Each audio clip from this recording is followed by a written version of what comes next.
આપણી વચ્ચે ઉપસ્થિત આમ આદમી પાર્ટી ગુજરાત પ્રદેશ અધ્યક્ષ માનનીય ઈસુદાનભાઈ ગઢવીજી, મનોજભાઈ સોરઠિયાજી, પ્રવીણભાઈ રામજી, રમેશભાઈ મેરજી, પરસોત્તમભાઈ રાઠોડજી, વિક્રમભાઈ, આજ તાલુકાના આજ વિધાનસભાના આપણા હોનહાર યુવા નેતા અને જેઓએ ભારતીય જનતા પાર્ટીને છઠ્ઠીનું ધાવણ યાદ દેવડાવવાનું કામ કર્યું છે એવા મયુરભાઈ સાકરિયા માટે પણ એકવાર જોરદાર તાળીઓ થઈ જાય. દેવકરણભાઈ, ગંગાબેન, રક્ષાબેન, વિક્રમભાઈ દવે અને તમામ મંચસ્થ જે મહાનુભાવો ઉપસ્થિત છે, માફ કરશો સમયના અભાવે તમામના નામ નહીં લઈ શકું, પરંતુ આપણી વચ્ચે BS9 ના આપણી વચ્ચે કાજલ સુવાજિયાજી પણ ઉપસ્થિત છે. એમનું પણ આ તકે હું ખૂબ ખૂબ સ્વાગત કરું છું. આપણા વકીલને પણ હું યાદ કરું છું. આપણા અજયભાઈ જમોડ હોય, કિરીટભાઈ હોય, શ્યામજીભાઈ હોય, જેઓએ આ ખેડૂતોને જેલમાંથી બહાર કાઢવાનું કામ કર્યું છે. આ તમામ માટે એકવાર જોરદાર તાળીઓથી એમનું સ્વાગત કરી લઈએ મિત્રો.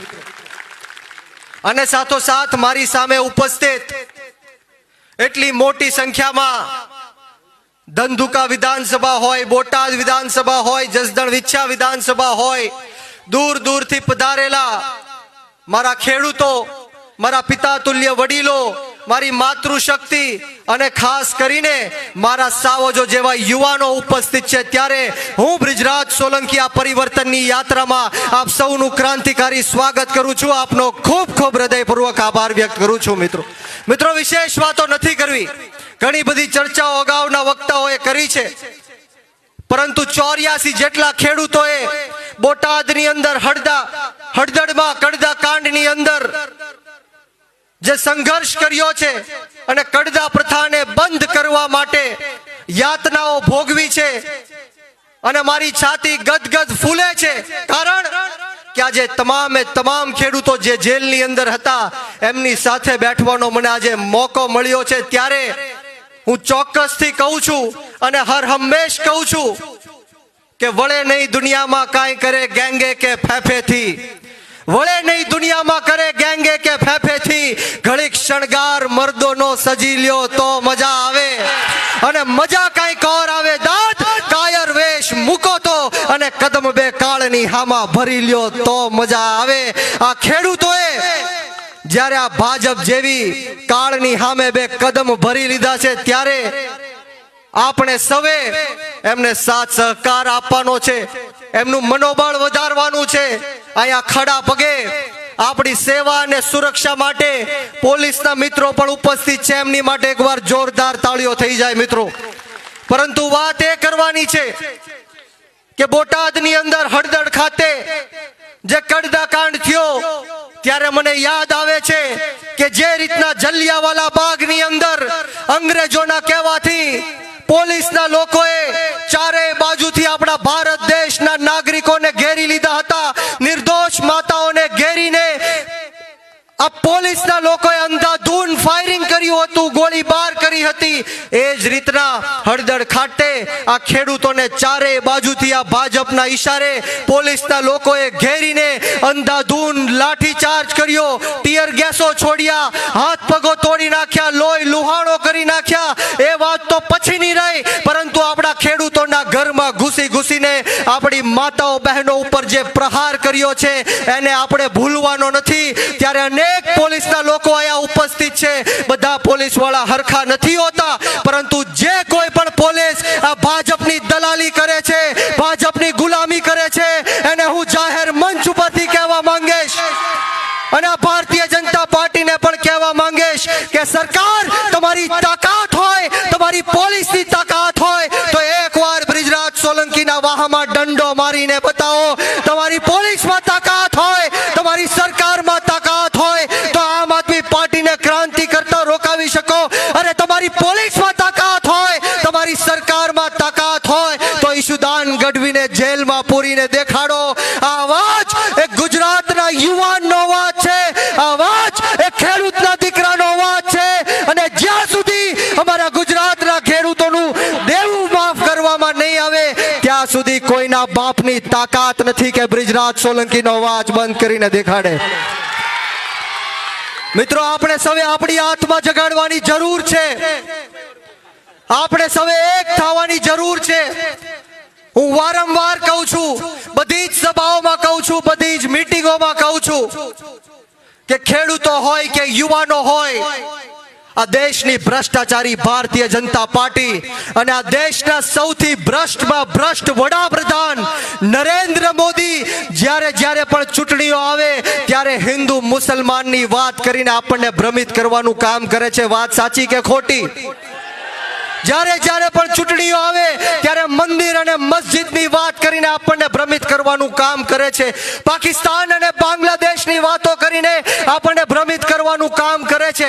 સ્મશાન અને કબ્રસ્તાનનું નામ લઈને આપણને ભ્રમિત કરવાની વાત કરે છે. પરંતુ હું આ નરેન્દ્ર મોદીથી બીતો નથી અને જાહેર મંચ ઉપરથી કહું છું કે બ્રિજરાજ સોલંકી આ નરેન્દ્ર મોદીને હિન્દુ નથી માનતો. અને બ્રિજરાજ સોલંકી આ નરેન્દ્ર મોદીને હિન્દુ ત્યારે માનશે જ્યારે મારા ભારત દેશની અંદરથી આપણી ગૌ માતાની હત્યાઓ બંધ થશે. આ દેશની અંદર દરરોજ 50,000 કરતા પણ વધારે આપણી ગૌ માતાઓની હત્યા કરવાનું કામ કરે છે. અને જે કંપની આપણી ગૌ માતાની હત્યા કરીને એનું માંસ બીજા દેશોમાં વેચે છે, એક એલેના નામની કંપની પાસેથી 550 કરોડ રૂપિયાનું ચૂંટણી ફંડ લેવાનું આ ભાજપ અને નરેન્દ્ર મોદીએ કર્યું છે. બોલો એને હિન્દુ કહી શકાય? બોલો આ લોકોને મત આપી શકાય? ત્યારે આપ સૌને અમે જાગૃત કરવા માટે આવ્યા છીએ. અમારી માટે નહીં, પરંતુ તમારા બાળકોના ભવિષ્ય માટે તમારે જાગૃત થવાનું છે. આમ આદમી પાર્ટીને સમર્થન આપવાનું છે. આવનારી જે જિલ્લા પંચાયત અને તાલુકા પંચાયતની ચૂંટણીઓ આવે છે ત્યારે નાત જાત ભેદભાવ ભાષા ધર્મ જ્ઞાતિ જાતિ બધું જ ભૂલીને આપણે આમ આદમી પાર્ટીના સાવણાના નિશાન ઉપર મત આપવાનું છે. મિત્રો, સમગ્ર ગુજરાતની અંદર દરેક સમાજ જ્ઞાતિ અને ધર્મના લોકો સાથે અન્યાય અને અત્યાચાર કરવાનું કામ આ ભારતીય જનતા પાર્ટીએ કર્યું છે. બોલો કયા સમાજની તમને વાત કરું? પાટીદાર સમાજની વાત કરું તો અમરેલી જિલ્લાની અંદર પાયલબેન ગોટી નામની એક અપરિણીત દીકરી સાથે આ ભારતીય જનતા પાર્ટીએ જે કૃત્ય કર્યું છે એ આપણી સમક્ષ છે. રાતના 12 વાગે પાયલબેન ગોટીને ઘરમાંથી કાઢીને એનો વરઘોડો કાઢવાનું કામ કર્યું છે. એને પોલીસ સ્ટેશન લઈ જઈને એને પટ્ટા મારવાનું કામ કર્યું છે. આ ન્યાય પાટીદાર સમાજની દીકરી સાથે થયો છે.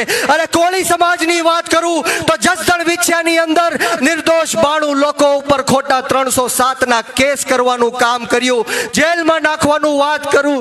અરે દલિત સમાજ હોય, માલધારી સમાજ હોય, ક્ષત્રિય સમાજ હોય, કોઈ પણ સમાજ લઈ લ્યો, આ લોકોએ કોઈને મૂક્યા નથી. ત્યારે આપ સૌને એટલી જ વિનંતી કરવા માટે આવ્યા છીએ કે અમે જે લડીએ છીએ એ ખેડૂતોના હક અધિકાર અને ન્યાય માટે લડીએ છીએ. અહીંયા ઘણી બધી મોટી સંખ્યામાં યુવાનો ઉપસ્થિત છે. ત્યારે હું મારી વિશેષ વાતો નહીં કરું, પરંતુ હું યુવાનોને કહીશ કે તમે શહીદ આઝમ સરદાર ભગતસિંહને માનવાવાળા લોકો છો, શહીદ સુખદેવ અને રાજગુરુને માનવાવાળા લોકો છો, શહીદ 1000 વર્ષના ખુદીરામ બોઝને વાળવાવાળા લોકો છો.